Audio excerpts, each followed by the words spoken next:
Hello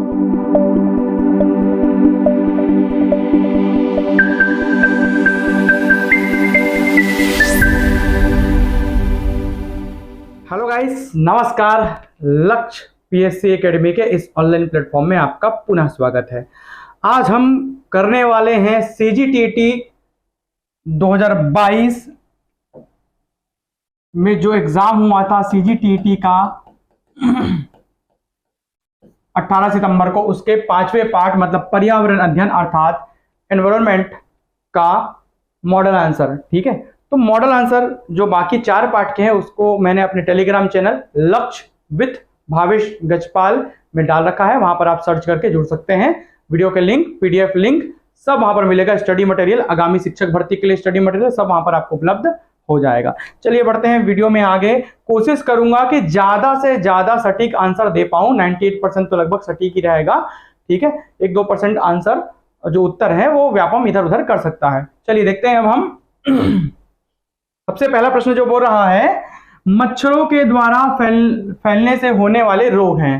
ठीक है, disease spread cause by mosquitoes are. ठीक है, टाइफाइड, क्षय रोग, हैजा, छोटी माता, खसरा, polio, beriberi rickets, pellagra, malaria, dengue, chikungunya. सबको पता है मलेरिया, डेंगू और चिकनगुनिया जो है वो मच्छरों के काटने से फैलने वाले रोग हैं। चलिए आगे बढ़ते हैं। अगला जो प्रश्न है, प्राथमिक स्तर पर पर्यावरण अध्ययन के अंतर्गत विज्ञान और सामाजिक विज्ञान को सम्मिलित किया गया है। इसका उद्देश्य क्या है? साइंस एंड सोशल साइंस को सम्मिलित करने का उद्देश्य क्या है प्राइमरी लेवल पर पर्यावरण को? ठीक है, विद्यार्थियों को इस योग्य बनाना कि वह अपने पर्यावरण को समग्रता के साथ समझ सके। बस्ते के बोझ को कम करना, दोनों मिलते जुलते विषय हैं। पढ़ाई के विषयों की संख्या कम करना नहीं। ये इसका उत्तर होगा। विद्यार्थियों को इस योग्य बनाना कि वह अपने पर्यावरण को समग्रता के साथ समझ सके। आगे बढ़ते हैं, क्वेश्चन नंबर 123 में देखते हैं। वन के पारिस्थितिक तंत्र में कवक को किस समूह में रखा गया है? In which group is fungus placed in the forest ecosystem? उत्पादक, उपभोक्ता, अपघटक, द्वितीयक उपभोक्ता। तो अपघटक होता है, डिकम्पोजर होता है ना। फंगस जो है सड़ने के बाद वो फंगस लगता है, तो ये अपघटक है, डिकम्पोजर है। चलिए अब हम बढ़ते हैं आगे 124 की ओर। पर्यावरण अध्ययन में कहानियों को एक शिक्षण शास्त्र की तरह उपयोग किया जाता है। इस संबंध में कौन सा कथन सही है? बच्चों में कल्पना शक्ति का विकास होता है, बिल्कुल।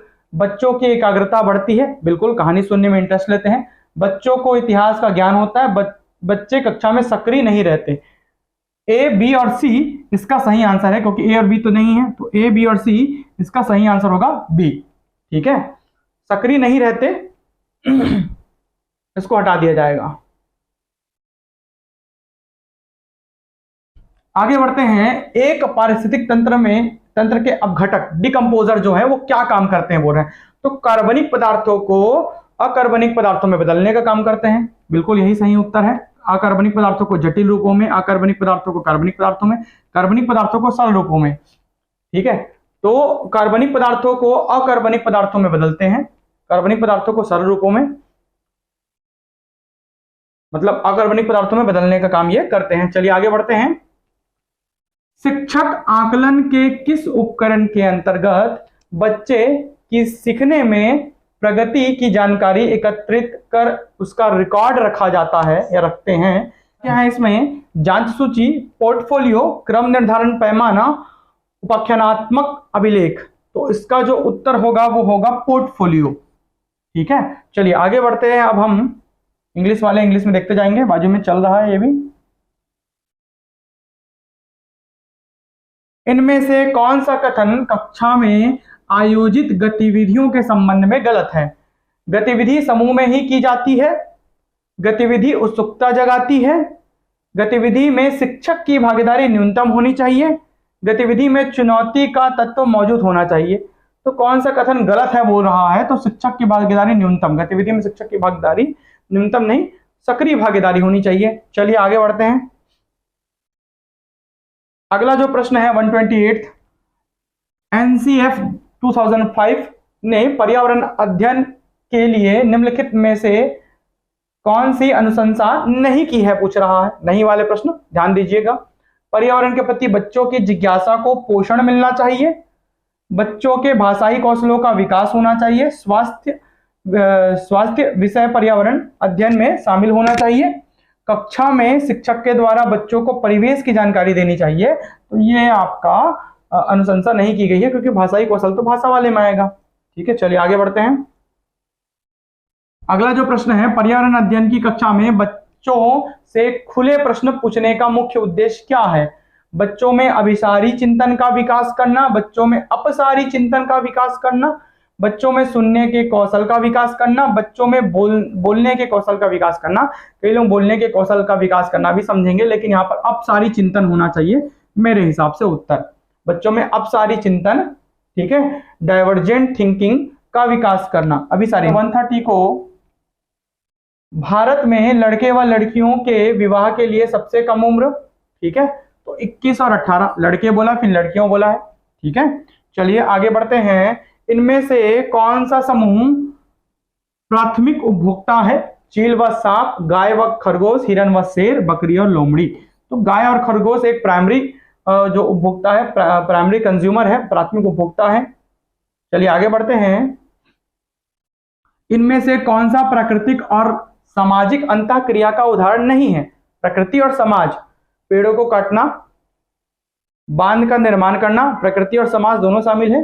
लोग, नवीन विद्यालय प्रारंभ करना, खुदाई। तो आंसर होना चाहिए नवीन विद्यालय प्रारंभ करना।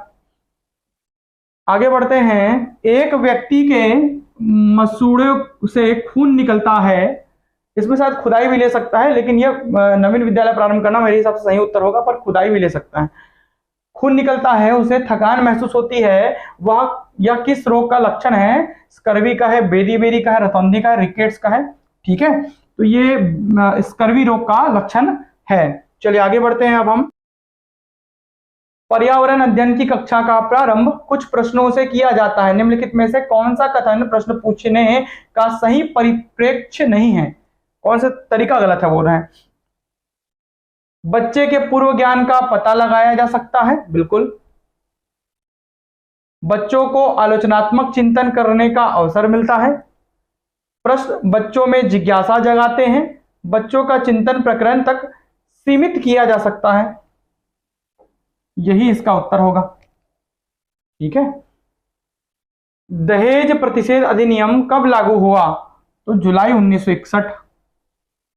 आगे बढ़ते हैं। इनमें से कौन सा विद्यार्थियों के उचित व्यवहार में वृद्धि करने के लिए सर्वाधिक उपयुक्त है? ध्यान ना देना, सख्ती करना, पुरस्कार, प्रशंसा कर देना। हम करते ही हैं कक्षाओं में प्रशंसा। अच्छा, कोई प्रश्न का उत्तर यदि आपको गलत लग रहा होगा तो बिल्कुल कमेंट बॉक्स आपके लिए ओपन है। ऐसा मत समझिए कि मैं गलत समझूंगा, बिल्कुल आप कमेंट बॉक्स में कमेंट कर सकते हैं।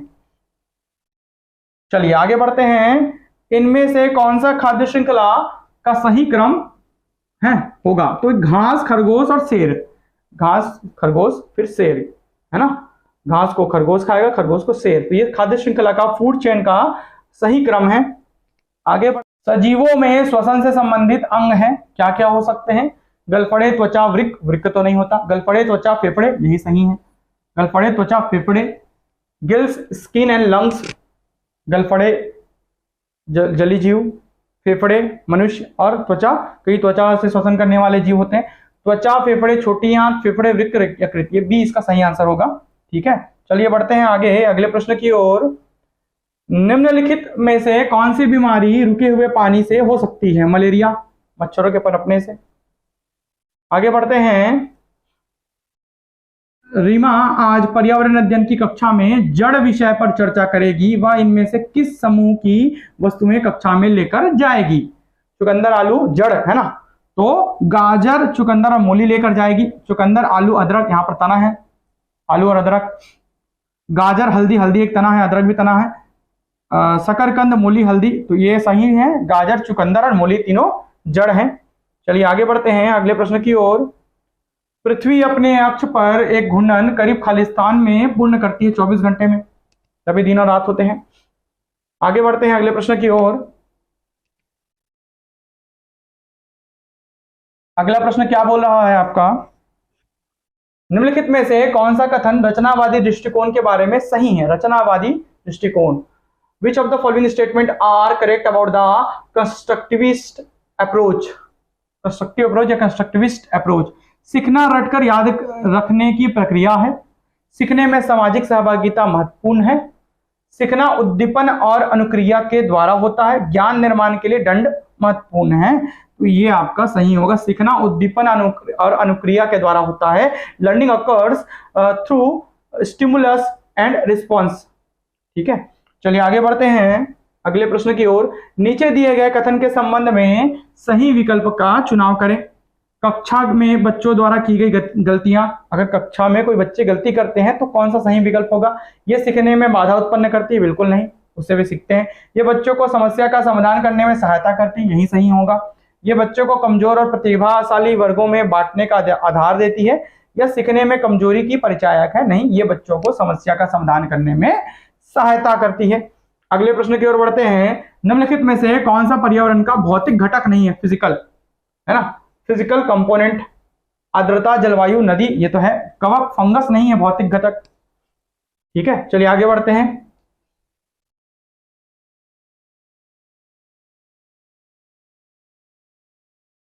अगला प्रश्न क्या बोल रहा है, प्राथमिक स्तर पर पर्यावरण अध्ययन में परिवार महत्वपूर्ण भूमिका निभाता है, क्योंकि परिवार में समझदार व्यक्ति होते हैं, बच्चों से परिवार का जुड़ाव होता है, यह वास्तविक स्थितियों में सीखने के अवसर उपलब्ध कराता है, परिवार और विद्यालय एक दूसरे से संबंधित नहीं, ये है, यह वास्तविक स्थितियों में सीखने के अवसर उपलब्ध कराता है, इसलिए परिवार महत्वपूर्ण है।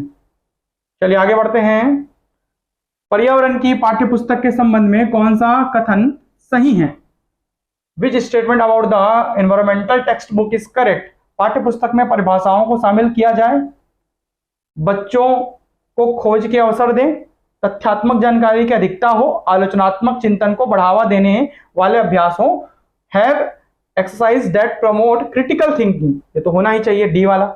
बच्चों को खोज के अवसर दें, बी भी होना चाहिए पर्यावरण की पाठ्यपुस्तक में, बी और डी होना चाहिए। तथ्यात्मक जानकारी की अधिकता हो, इतना ज्यादा इंपॉर्टेंट नहीं है, अब पाठ्यपुस्तक में परिभाषाओं को शामिल करना भी इंपॉर्टेंट नहीं है, तो मेरे हिसाब से इसका उत्तर होना चाहिए बी और डी।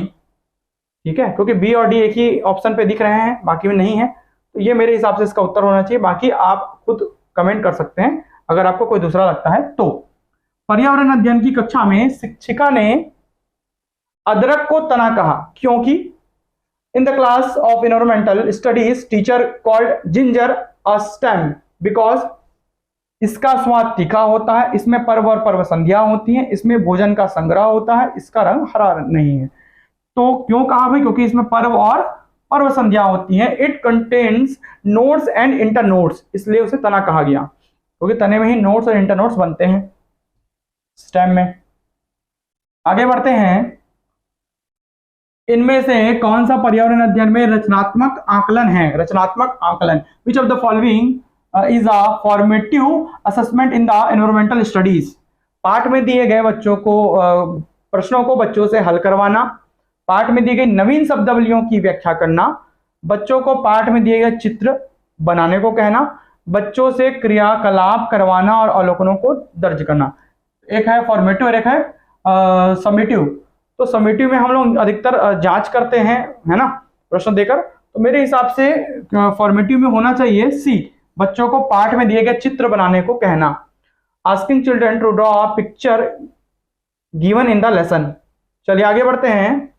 अगला प्रश्न क्या बोल रहा है, रीजनिंग दे दिया, गीता रमन की पत्नी है। सबसे पहले बोला गीता रमन की पत्नी है, गीता फीमेल है, रमन मेल है, सेम पीढ़ी है, सेम जनरेशन, इसलिए पैरेलल बनाया हूं, है ना। देव गीता का इकलौता भाई है, देव भी उसी जनरेशन का है ना। तो देव गीता का इकलौता भाई है, देव मेल है इसलिए प्लस लगाया हूं, गीता फीमेल है इसलिए माइनस लगाया हूं। इकलौता भाई है, सेम जनरेशन के, इसलिए पैरेलल बनाया हूं। यदि ऋतु गीता की पुत्री है, अब जनरेशन नीचे हो गया, तो गीता की पुत्री है ऋतु, ऋतु एक फीमेल है, ठीक है। तो देव का ऋतु से क्या रिश्ता है, देव का ऋतु से क्या होता है, ये कंस मामा निकल गए, तो ये मामा हुए, ठीक है, बी इसका सही उत्तर होगा। चलिए अंतिम प्रश्नों की ओर बढ़ते हैं, फिर खत्म हो जाएगा। प्राथमिक स्तर पर मानचित्रांकन सीखने से किस कौशल का सबसे अधिक विकास होता है? गणना करना, रेखाचित्र बनाना, मापन करना, स्थान, दूरी और दिशाओं को समझने की क्षमता, यही आएगा इसका उत्तर। इस प्रकार पर्यावरण अध्ययन के ये लगभग 30 प्रश्न यहाँ पर कंप्लीट होते हैं। आई होप ये आपको वीडियो पसंद आया होगा। वीडियो पसंद आता है लाइक जरूर कीजिए। मेरे टेलीग्राम चैनल से जुड़े, वहां पर इसका पीडीएफ मैं आपको उपलब्ध करा दूंगा और बाकी भी अन्य पार्ट के पीडीएफ वहां पर मॉडल आंसर के पीडीएफ आपको उपलब्ध हो जाएंगे। चैनल को सब्सक्राइब जरूर कीजिए। शिक्षक भर्ती की कक्षाएं जारी चालू हो गई हैं। आप ज्वाइन करने के लिए दिए गए नंबर पर व्हाट्सएप कर सकते हैं। Thank you.